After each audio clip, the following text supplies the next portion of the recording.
अस्सलाम वालेकुम। My family, मैं सुबह उठी, उठने के बाद नाश्ते के लिए चाय बनाई, फिर नाश्ता किया मैं और मेरी बेटी ने। फिर उसके बाद मैंने, उसको फीवर था, उसके लिए खिचड़ी बनाई। खिचड़ी बना के फिर हम सब ने खाना खाया। खाना खाने के बाद फिर मैंने एक फ़्रॉक स्टिच की, छोटे बच्चे की, 1 माह से 6 माह तक। फिर फ़्रॉक स्टिच करके तो अब मैं फ़ारिग हुई हूँ, तो मैंने कहा मैं अपनी फैमिली से बात कर लूँ। इंशाल्लाह अब नमाज़ पढ़ूँगी, नमाज़ पढ़ने के बाद फिर इंशाल्लाह आपसे बात करूँगी। ओके जी, अल्लाह हाफ़िज़।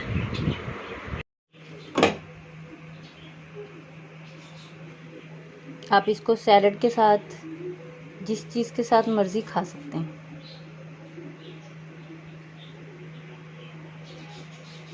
सब्सक्राइब भी करें और फॉलो भी करें। अस्सलाम वालेकुम यूट्यूब को मैंने अपनी फैमिली मान लिया है।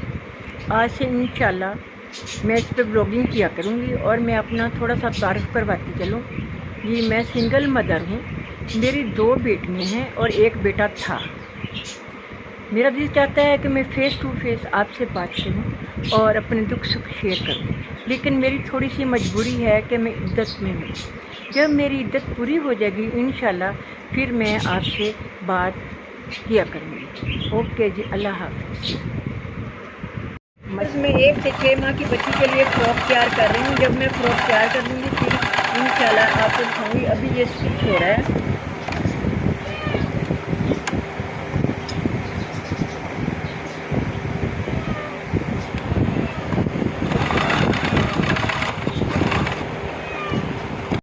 अस्सलाम वालेकुम व्यूअर्स, ये देखें हमारी अब ये फ़्रॉक तैयार हो चुकी है। चेक करें, ये स्टिच हो रही थी, ये देखें।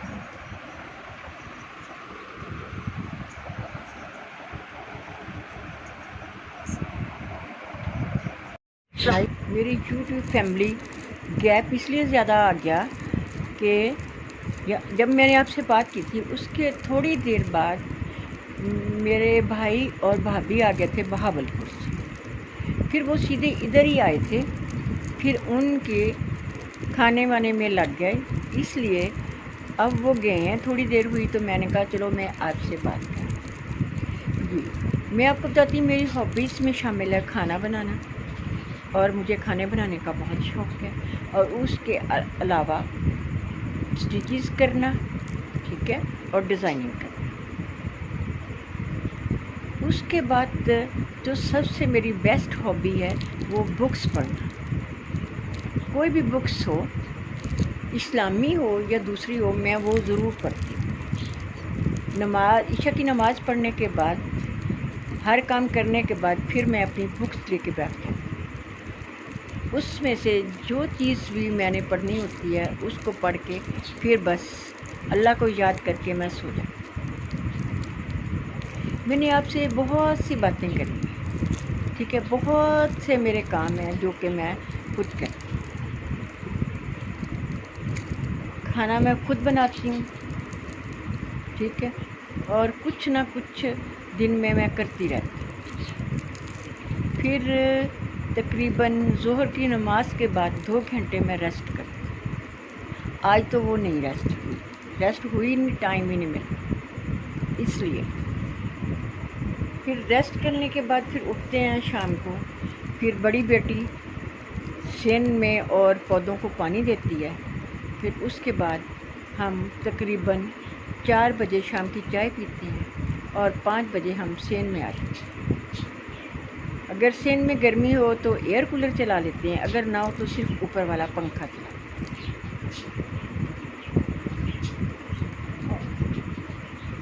और इसके बाद अब हमने तकरीबन मैक्सिमम 9 बजे खाना खाया। खाना खाने के बाद बच्चियाँ अपने कमरे में चली गईं और मैं बाहर बैठ के आप लोगों को याद करने लगी। आप लोगों से मैं बात, कोई ना कोई बात तो मैं करूँगी इंशाल्लाह। मैं रोज़ कोई ना कोई बात किया करूँगी और अपने दिन की सारी डिटेल आपको दिया, ठीक है। और मैंने वो जो स्टेडियम पैरेट होते हैं वो भी मैंने रखे हुए हैं, उनको भी दाना पानी डालना, ठीक है। फिर ऊपर मैंने अपनी छत पे वो बनाए हुए होते हैं खुडे, और मैंने मुर्गियाँ रखी हुई होती हैं, कि हमेशा से मैं रखती थी, लेकिन बीच में ये 7-8 साल का गैप आ गया कि मैंने नहीं रखी, लेकिन अब फिर मैंने रखी हुई, ठीक है। लेकिन अभी एक मुर्गी मेरी अंडे देती है, बाकी अभी नहीं देनी। तो कल मैंने किसी को कहा है कि मुझे ना खुराक ला के देना। पहले मैं सिर्फ घर का दाना दून का डालती हूँ, और इंशाल्लाह सुबह मैं आपको दिखाऊंगी कि कितनी मेरे पास मुर्गियाँ और कितने मुर्गे हैं और कितना तंग करते हैं, ठीक है। कुछ देर ऊपर चली जाऊँ तो बच्चे नीचे आवाज़ें देने शुरू कर जाते हैं, मामा आप नीचे आ जाएं, आप नीचे आ जाएं। और आज फिर शाम को मैंने आलू बैंगन बनाए और उसके साथ मैंने रोटी बनाई और चावल भी थे। जिसको जो पसंद है वो बच्चा खा ले, ठीक है। इंशाल्लाह मैं आपसे रोज़ बात